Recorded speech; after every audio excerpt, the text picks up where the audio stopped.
Hello and welcome to the Press Room with WCN-TV, brought to you by the Wilson County News.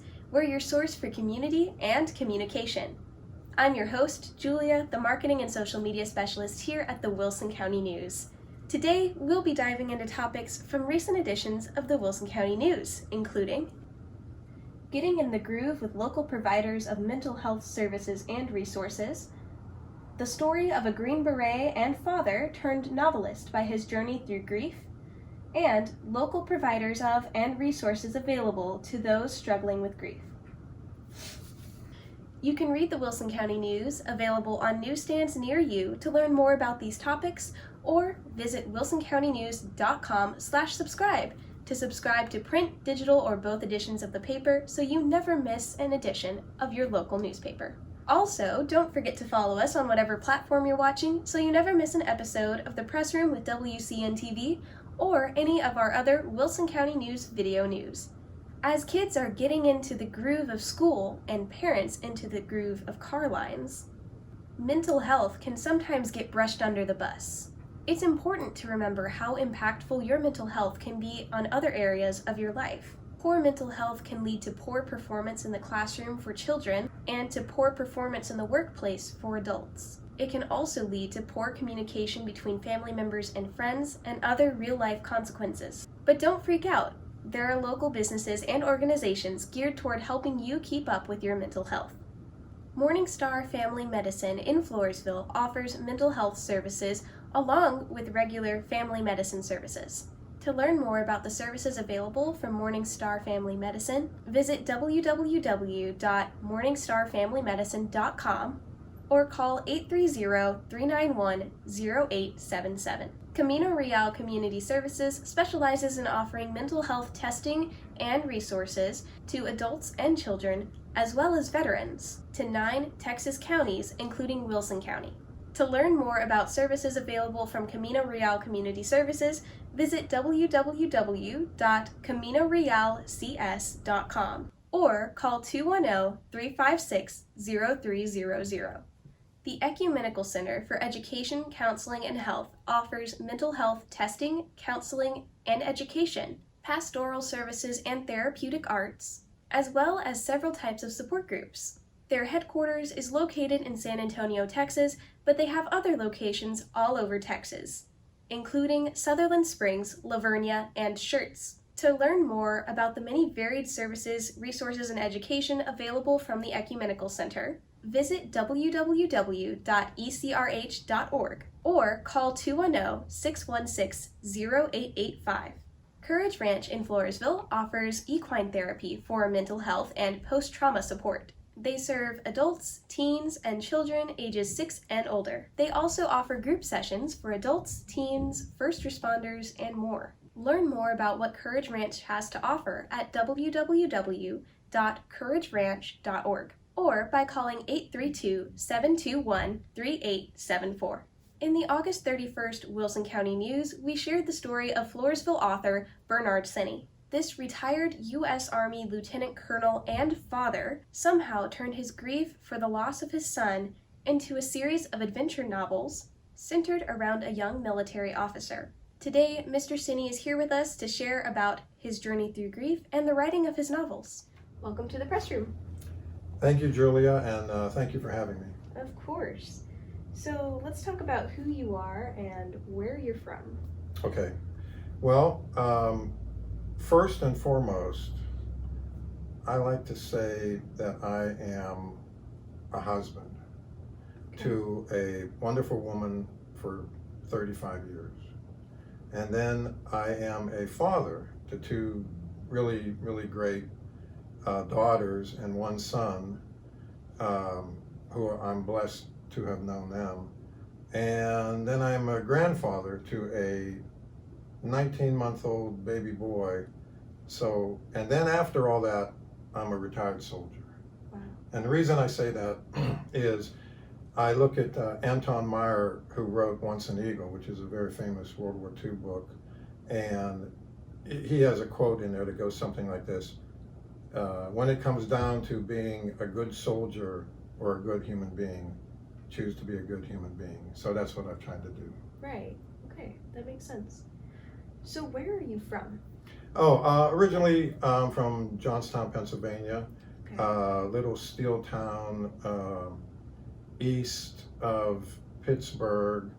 Uh, Population, I guess, back in the day was about 30,000. My dad was a retired World War II veteran, and then he worked the rest of his life in the steel mill. Wow.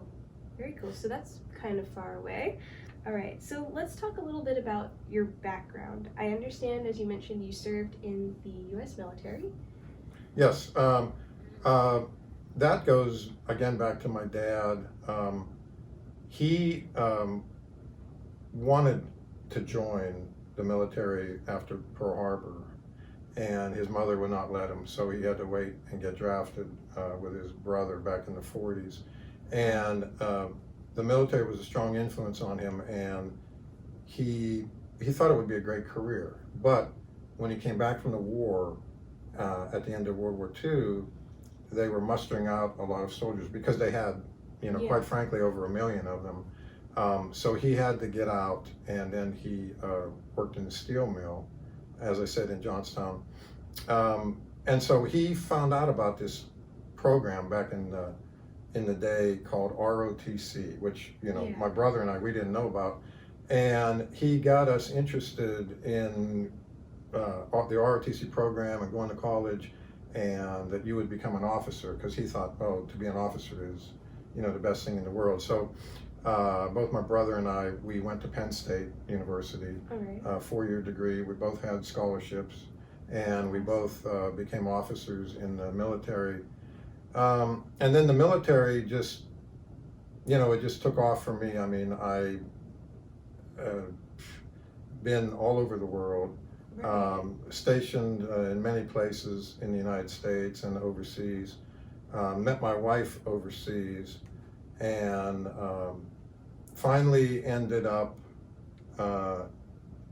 at Fort Sam Houston, where I was getting my knees treated. Actually had to have my knees replaced because of military injuries, and ended up, my final job was working as a medical management officer for 10 of the military hospitals in, at the time, what they called the Southern Regional, Great Plains Regional Command area, actually is what they called it. Wow. So lots of different experiences. Lots of different experiences. I went from, originally, I did a lot of intelligence work. I was a commander in Special Forces, which is the, quote, Green Berets. Right. And then, as I said, when I came to Fort Sam, I ended my career as a medical management officer. Very cool. So what led you to writing your first novel? Our middle child, James,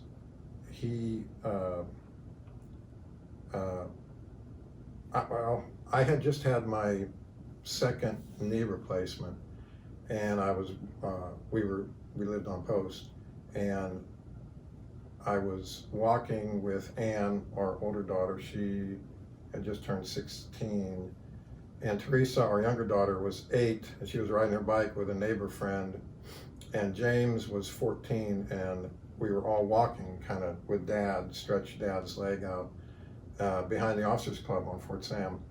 And James was at the time on the Cole High School football team, and he had like a brown belt in karate, and he was very athletic, doing a lot of things. And so James started running sprints, and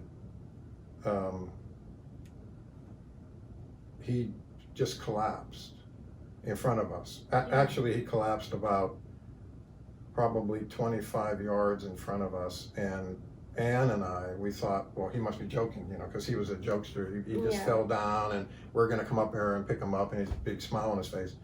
But it wasn't. So we were just sort of in a state of shock, and we picked him up and we put him in the grass. And everybody on Fort Sam is either a doctor or a nurse. Right. So at the time, and you wouldn't believe it, we didn't have cell phones with us when this happened. Okay. So we started knocking on doors, and we got some people out, and they called 911, and the doctors come out of the house, and they started working on him. And he was rushed to the emergency room at Brooke Army Medical Center. and he was gone. I mean, and my wife and I, we were just, I remember we both collapsed on the floor. We just couldn't believe it. Yeah. You know, that we didn't know what was going on. The doctor comes out and says, your son is gone. So they did an autopsy and they found out he had an enlarged heart, which is hypertrophic cardiomyopathy. Right. And it really affected my children and Teresa and myself and my wife Gong. It's just, you know, no father should outlive their son. Right. Or, I mean, it was just, it was a terrible experience to go through. And because it happened so quickly and it was so shocking that you didn't, all of a sudden he was running sprints and then he's fell over and he was gone. You know, I went into a severe depression. And my whole family was going through depression. Right. My children, my wife, and myself. And at the time I thought, well, my children, they have their friends at school, so the friends will gather around them and hopefully they'll be able to talk things out. Because my wife and I, we were just lost. And we eventually joined a group of parents who had lost children at St. Pius on Harry Wurzbach in San Antonio. But I'll tell you, it wasn't enough for me. I had a very hard time accepting that he was gone and that I was alive. Right. And, you know, I wanted to, at the time, I just thought, I'll just retire. I don't know what I'm going to do. And my commanding officer at the time, Brigadier General Charles Fox, he convinced me to stay in. So I did stay in, and I started to write. I mean, I just started to have this idea that I was going to make James alive on pages of paper. Okay. And I also at the time started to have vivid dreams of him. So I have over right now about 150 documented dreams that I've had of my son. But I wanted to write something where the life that was taken from him, somehow it could be reversed and he could have a life. And I thought the only way I could do that is to put it on paper in a book form, in a novel. So that's what I did. So I created a character with his name, and I made him an adult, and I gave him a girlfriend, which I would have wished for him, and I gave him a life, the only life I knew, which was military, fighting terrorists. And so I just kind of channeled my grief into writing. And as each story unfolded, I could see James kind of coming alive on the pages. And also, because my wife and I were having these sort of, it's hard to understand, but we were like having visions kind of Okay. him and these dreams. For instance, Right. my wife was born Buddhist. Okay. And I got to ask you a question. Have you ever had a dream where Jesus was in your dream? I don't think so. Okay, well, my wife, who was born Buddhist, and I haven't never had a dream with Jesus, but my wife had a dream where Jesus brought James to her in the dream, and my wife went to hug him, and James said, no, you can't touch me yet. I'm not ready to be held yet. And I'm like, wow, that's blowing me away that my Right. wife has this dream, you know. But anyway, all these things, this kind of spiritual phenomenon that was happening, so I inputted that into James's girlfriend in the books. Okay. Lynn Sparrow is clairvoyant, and Lynn's dreams foretell the future. Right. And James, for instance, a week before he passed away, he had told my wife, he said, you know, Mom, I just had this crazy dream. I dreamt that I died and you and Dad went nuts. You guys went crazy. And a week later, he was gone. And he did not even know he was ill. But he had that dream, it's like his dream foretold what was going to happen. And so that's what I put into James, the character James Ross, in his clairvoyant girlfriend. So, but mostly, I created Ross as a military officer, special forces, obviously, and his girlfriend, and they fall in love. And what I tried to show is the love of a man and a woman, or anyone, the love of anyone for each other, that how it saves you and how it sacrifices for you. And if you read my books through the series, you'll see James will save Lynn multiple times, but Lynn just saves him right back. So the love, I tried to show a love that would kind of transcend time and space.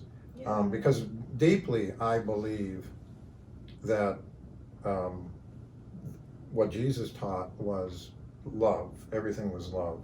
And what Buddha taught was compassion. So I think if you put those two together, love and compassion, I think it's very powerful. And I tried to show in the books not only, kicking butt of defeating terrorists and the Nazi time machine from World War II and going back and saving the world and all this stuff, but also their intense love for each other that I would have wished for my son to grow up and just have a normal life like that. So that's what I tried to do. And the more I wrote, the more it was helping me to adjust to him being gone. So I used writing as therapy for my depression, and what I'm hoping is that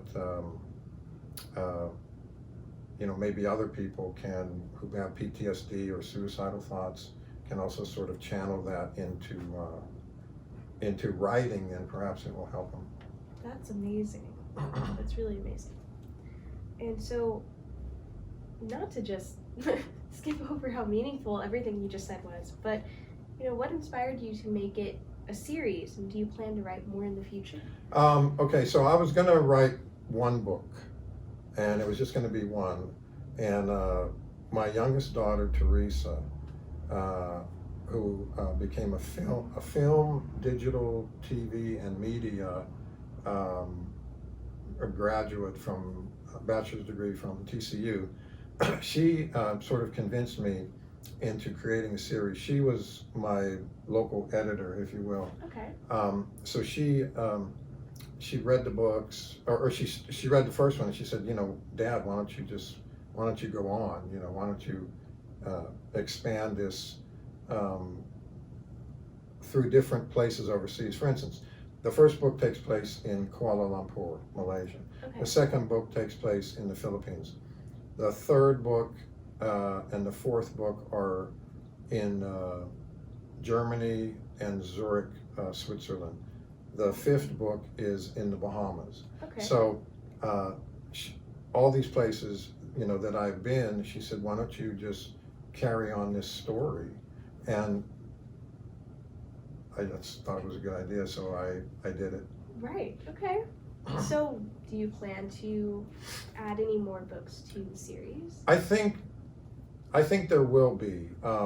There was, let me think, from the fourth book to the fifth book, there was 5 years. But I got to tell you, the first 4 books, it took me about a year to write each book. Right. The fifth book, which I wrote during the COVID lockdowns, I wrote in 2 months.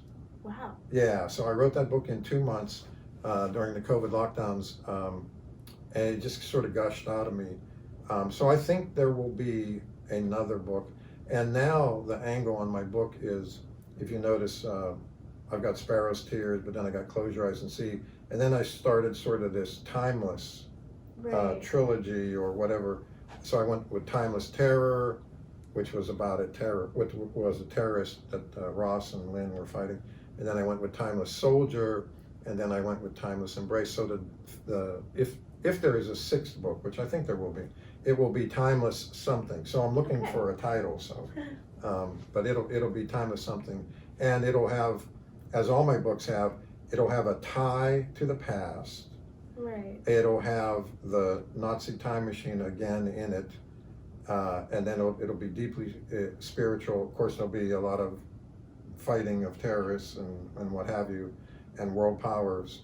But it'll, at its essence, it'll be a love story between a man and a woman. That's so beautiful. Really. Thank you. Of course. Well, thank you for all that you've shared today. Oh, it's my pleasure to be here, and thank you for inviting me. Of course. To learn more about Bernard Sinney and his novels, be sure to visit the August 31st edition of the Wilson County News, which is also available online at wilsoncountynews.com. You can also hear the Wilson County News' entire in-depth interview with the author in our The Artist Review podcast, Episode 2.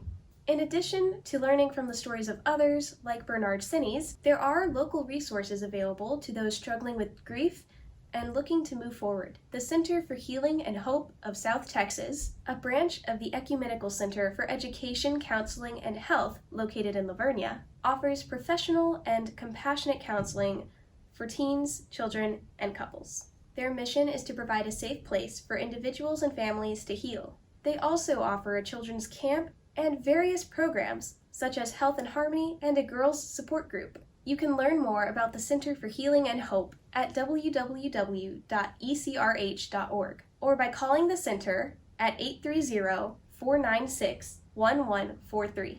The Children's Bereavement Center of South Texas, located in San Antonio, offers grief support groups and counseling, grief camps, crisis response services, and school-based support groups aimed at helping children cope with grief. They also offer a grief education institute, from which health professionals, educators, and clergy can learn to strengthen their abilities to assist children and families grieving loved ones. Learn more about the Children's Bereavement Center of South Texas at www.cbcst.org or by calling 210-736-4847. The Ecumenical Center for Education, Counseling, and Health in San Antonio also offers a grief support group called Life After Loss. The program is designed to help people better understand the process of grief and how to cope with it in a way that is healing. To learn more about the Life After Loss program, visit www.ecrh.org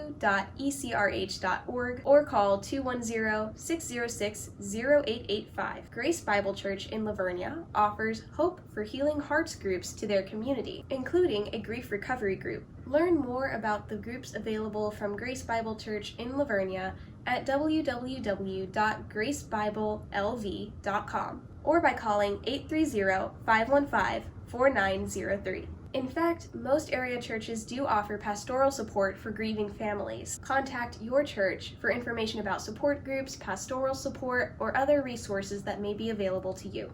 That's all for today, folks. Thanks for tuning in to the Press Room with WCN-TV, brought to you by the Wilson County News. For more information about anything we mentioned today, see recent editions of the Wilson County News or visit the Wilson County News online at wilsoncountynews.com. Articles corresponding to the topics we discussed today will also be linked in the description of this video. Remember to follow us where you're watching today so you never miss an episode of the Press Room. And consider subscribing to print, digital, or both editions of the Wilson County News online at wilsoncountynews.com/subscribe so you never miss an edition of your local paper. Free news resources are also available at wilsoncountynews.com/free news, and you can download our community app at gowilsonapp.com for access to newsroom updates, City of Floresville resources, burn ban information, and more from your fingertips. We hope you'll tune in next week for another episode of the Press Room. Until then, bye!